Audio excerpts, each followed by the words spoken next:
Everyone, आज से हम शुरू करने जा रहे हैं अपनी डेटा एनालिटिक्स जर्नी और इस जर्नी में सबसे पहला और सबसे पावरफुल टूल होने वाला है एडवांस्ड एक्सेल। एडवांस एक्सेल को पूरी तरीके से सीखने के बाद हम एंड में एक प्रोजेक्ट पर काम करेंगे जिसमें हम सारी लर्निंग्स को इम्प्लीमेंट करेंगे। आज की वीडियो एक इंट्रोडक्टरी वीडियो होने वाली है जिसमें हम एक्सेल के इंटरफेस को समझेंगे। So without any delay let's get started.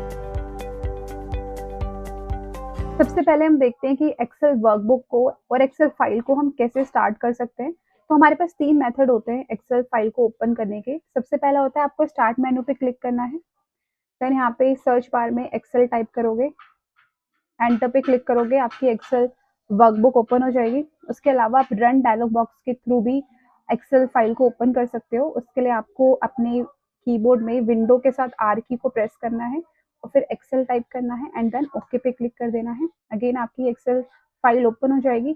इसके अलावा आप डेस्कटॉप पे राइट क्लिक करके न्यू पे जाके माइक्रोसॉफ्ट एक्सेल वर्कशीट पे क्लिक करोगे तो आपकी एक्सेल फाइल ओपन हो जाएगी। तो मेनली जो मैं यूज़ करती हूँ वो रन डायलॉग बॉक्स के थ्रू ही मैं एक्सेल फाइल को ओपन करती हूँ। तो मैं रन डायलॉग बॉक्स को ओपन करूंगी, एक्सेल टाइप करूंगी, ओके पे क्लिक करूंगी, तो इस तरीके से मेरी फाइल ओपन हो जाएगी। हमारे पास यहाँ पे ब्लैंक वर्कबुक आ रहा है, हम स्टार्ट ब्लैंक वर्कबुक से करेंगे। इसके अलावा आपको टैम्पलेट्स भी दिख जाते हैं, तो आप एक्सप्लोर कर सकते हो डिफरेंट टैम्पलेट्स को। अगर आपके पास ऑलरेडी कोई एक्सेल फाइल सेव्ड है तो आप ओपन पर क्लिक करके उस फाइल को एक्सेस कर सकते हो। इसके अलावा आपकी जो भी रिसेंटली आपने फाइल ओपन करी है वो आपको यहाँ पे रिसेंट वाले सेक्शन में डिस्प्ले हो जाएंगी। राइट, फिलहाल मैं ब्लैंक वर्कबुक के साथ शुरू करूंगी। जैसे मैं ब्लैंक वर्कबुक पे क्लिक करूंगी आपको ये एक्सेल का इंटरफेस देखने को मिलेगा। सबसे टॉप पर होता है हमारा टाइटल बार, जैसा नाम वैसा काम। ये आपको शो करता है आपके फाइल का टाइटल। बाय डिफॉल्ट ये शो करेगा बुक 1, बुक 2। मान लीजिए मैं एक नई एक्सेल फाइल ओपन करती हूँ कंट्रोल एन प्रेस करके, तो ये देखिए बुक 2 आ जाएगा। राइट, जैसे ही मैं अपनी एक्सेल फाइल को सेव करती हूँ किसी और नाम से, वो नेम मेरे को यहाँ पे डिस्प्ले हो जाएगा। राइट, वो एक्सेल फाइल का टाइटल मुझे डिस्प्ले हो जाएगा। That is why this top bar is known as title bar. Title bar के जस्ट बगल में आपको क्विक एक्सेस टूल बार देखने को मिलता है, जिसको हम इन शॉर्ट क्वेट के नाम से जानते हैं। और बाय डिफॉल्ट इसमें 3 ऑप्शन होते हैं, सेव का ऑप्शन, अनडू का ऑप्शन एंड रीडू का ऑप्शन। अगर आप कोई और कमांड ऐड करना चाहते हैं क्विक एक्सेस टूल बार में तो वो भी आप इजीली कर सकते हैं। आपको क्या करना है, इस डाउन एरो पे क्लिक करना है, देन आप यहाँ से वो कमांड सेलेक्ट कर सकते हो। मान लीजिए मुझे एक न्यू वर्कबुक क्रिएट करने के लिए कमांड ऐड करना है, तो मैं न्यू पे क्लिक करूंगी तो यहाँ पे वो ऐड हो जाएगा। राइट, अब मुझे रिमूव करना है तो मैं दोबारा से एक बार क्लिक करूंगी तो वो रिमूव हो जाएगा।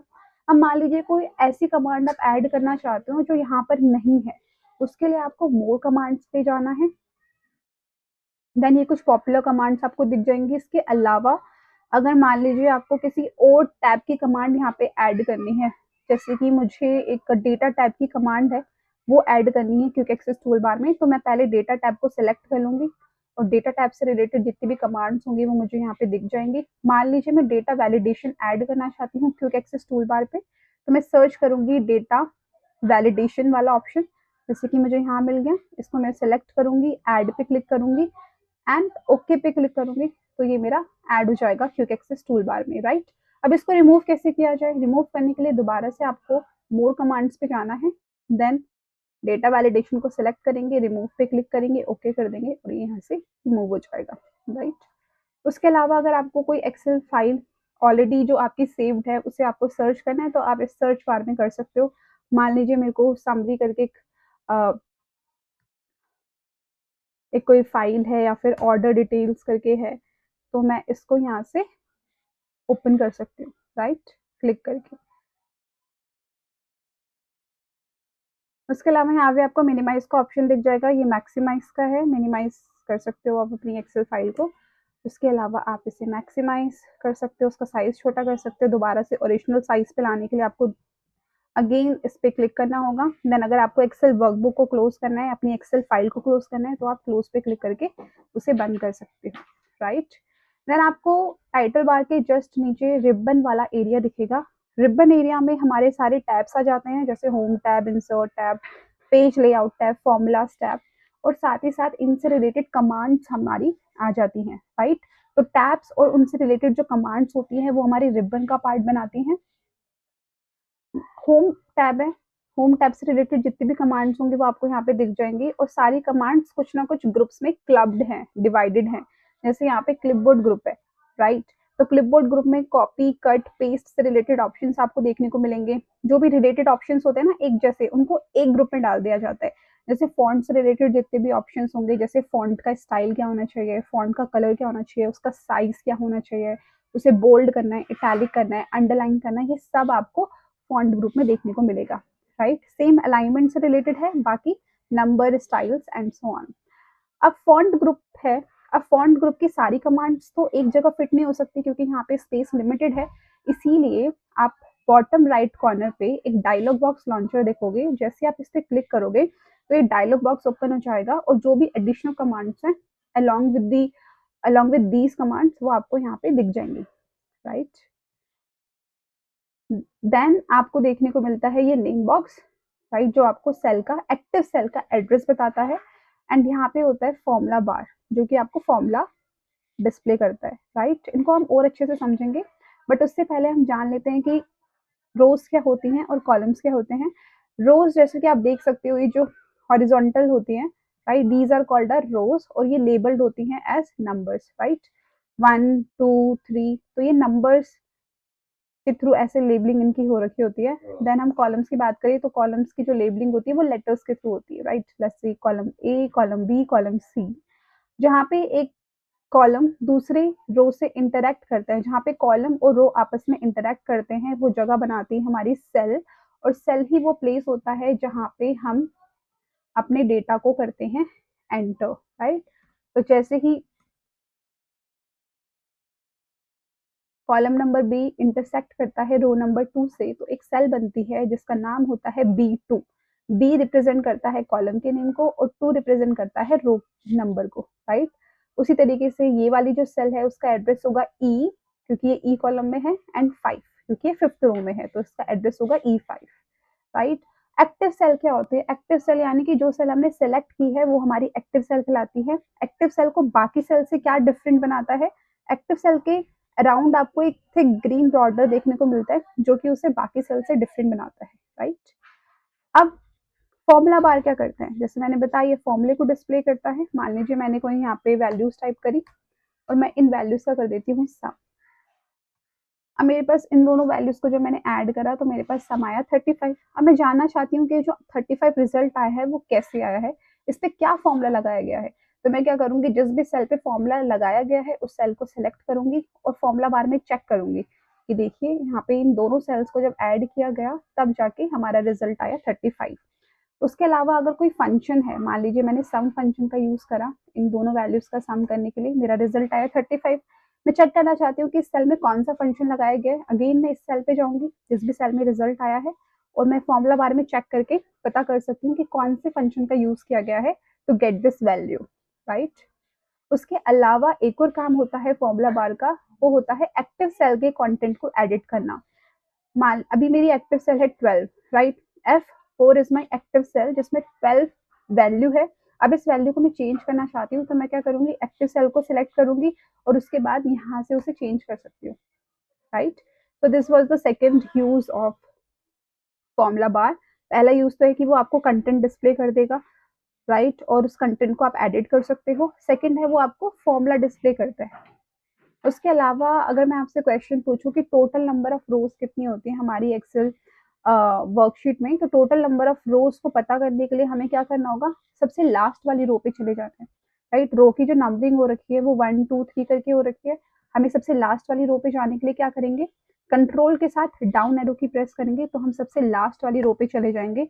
आप देख सकते हो जो लास्ट वाली रो है वो है 10,48,576, ये उसका रो नंबर है। यानी कि टोटल नंबर ऑफ रोज कितनी होती है हमारे पास, 10,48,576। उसी तरीके से टोटल नंबर ऑफ कॉलम्स कितने होते हैं वो कैसे पता करेंगे। हमारे जो कॉलम्स होंगे, तो जो राइट मोस्ट कॉर्नर है, सबसे राइट में जो राइट मोस्ट कॉलम होगा वही हमारा लास्ट कॉलम होगा। तो हम क्या करते हैं, सबसे राइट मोस्ट कॉलम पे चले जाते हैं। उसके लिए आपको कंट्रोल के साथ राइट एरो की प्रेस करनी है। तो आपका लास्ट कॉलम देखने को मिलेगा जो है XFD। बट मुझे तो कॉलम नंबर जानना था ना कि कौन से नंबर का कॉलम है, जिससे कि मुझे टोटल नंबर ऑफ कॉलम्स पता चले। उसके लिए हम क्या कर सकते हैं, आपको बैकस्टेज व्यू पर आ जाना है, यानी कि फाइल पे जैसे ही क्लिक करोगे तो ये बैकस्टेज व्यू आ जाएगा। उसमें आपको ऑप्शंस पे जाना है, देन आपको फॉर्मूलाज वाले ऑप्शन पे जाना है, देन R1C1 रेफरेंस स्टाइल पे क्लिक करना है और ओके कर देना है। तो जैसे ही मैंने ओके पे क्लिक करा तो आपको कुछ डिफरेंस देखने को मिलेगा हमारी वर्कशीट में। तो क्या आप बता सकते हो कि क्या डिफरेंस है वो? कमेंट सेक्शन में प्लीज बताइए वीडियो को पॉज करने के बाद। जी हाँ, आपने सही देखा कि जो लेबलिंग है कॉलम्स की वो चेंज हो चुकी है from letters two numbers, right. पहले ABCD थी, अब 1 2 3 हो गई है। अब मुझे लास्ट कॉलम पे जाऊंगी, कंट्रोल के साथ राइट एरो की प्रेस करूंगी तो this is my last column. आप देख सकते हो कि जो कॉलम का नंबर है वो है 16,384, यानी कि इतने कॉलम्स हमारे पास होते हैं एक एक्सेल वर्कशीट में। तो टोटल नंबर ऑफ रोज कितने होते हैं? Total rows and total columns, और यहाँ पे हम टोटल सेल्स भी देखेंगे, राइट। तो टोटल रो होते हैं 10,48,576 एंड 16,384 हमारे टोटल कॉलम्स होते हैं, राइट। अब टोटल नंबर ऑफ सेल्स कैसे निकालेंगे? जब टोटल नंबर ऑफ रोज को मल्टीप्लाई करेंगे टोटल नंबर ऑफ कॉलम से तो हमारे पास टोटल नंबर ऑफ सेल्स आ जाएंगे। तो दिस इनटू दिस, इतने हमारे पास होते हैं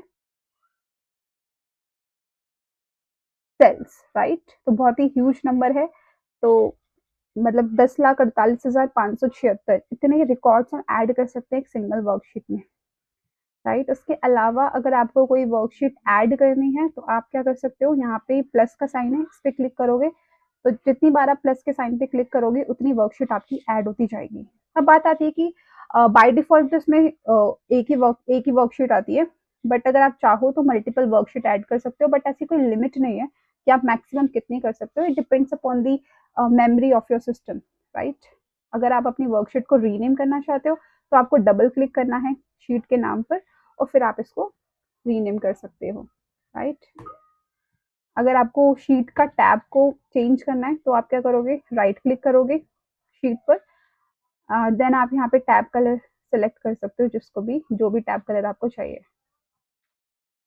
देन आप राइट क्लिक करके यहाँ से डिलीट करना चाहते हो तो आप डिलीट कर सकते हो शीट को, राइट। उसके अलावा आप शीट को प्रोटेक्ट कर सकते हो। हम आगे देखेंगे किस तरीके से प्रोटेक्ट किया जाता है शीट को, पूरी वर्कबुक को, राइट। उसके बाद अगर आपको हाइड करना है तो आप हाइड पे क्लिक करोगे, आपकी शीट हाइड हो जाएगी। अनहाइड करने के लिए किसी भी शीट पे जाइए, वहाँ पे राइट क्लिक कीजिए, अनहाइड पे क्लिक कीजिए, ओके पे क्लिक कीजिए, आपकी शीट अनहाइड हो जाएगी, राइट।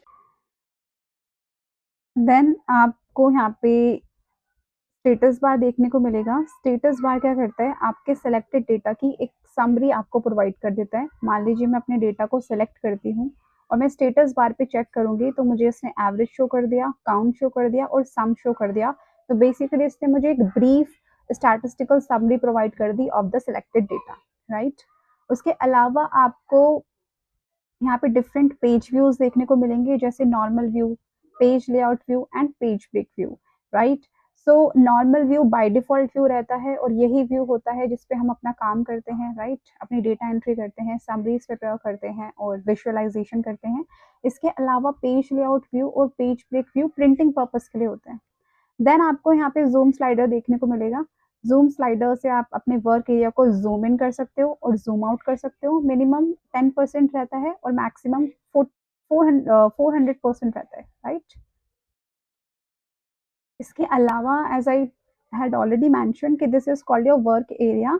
अगर आपको वर्क एरिया को इंक्रीज करना है तो आप इस रिबन वाले पार्ट को हाइड कर सकते हो। उसके लिए आपको क्या करना है, इस डाउन एरो पे क्लिक करना है, शो टैब्स ऑनली पे जाना है, तो आपका रिबन वाला एरिया हाइड हो जाएगा। दोबारा से शो करने के लिए आपको क्या करना है, किसी भी टैब पे क्लिक करना है, डबल क्लिक कर देना है, रह दो आपका जो हिडन रिबन था वो डिस्प्ले हो जाएगा। इसके अलावा आपकी एक शॉर्टकट की भी होती है जिसमें आपको कंट्रोल के साथ F1 की प्रेस करनी है हाइड करने के लिए। अनहाइड करने के लिए भी कंट्रोल के साथ F1 प्रेस करोगे तो अनहाइड हो जाएगा।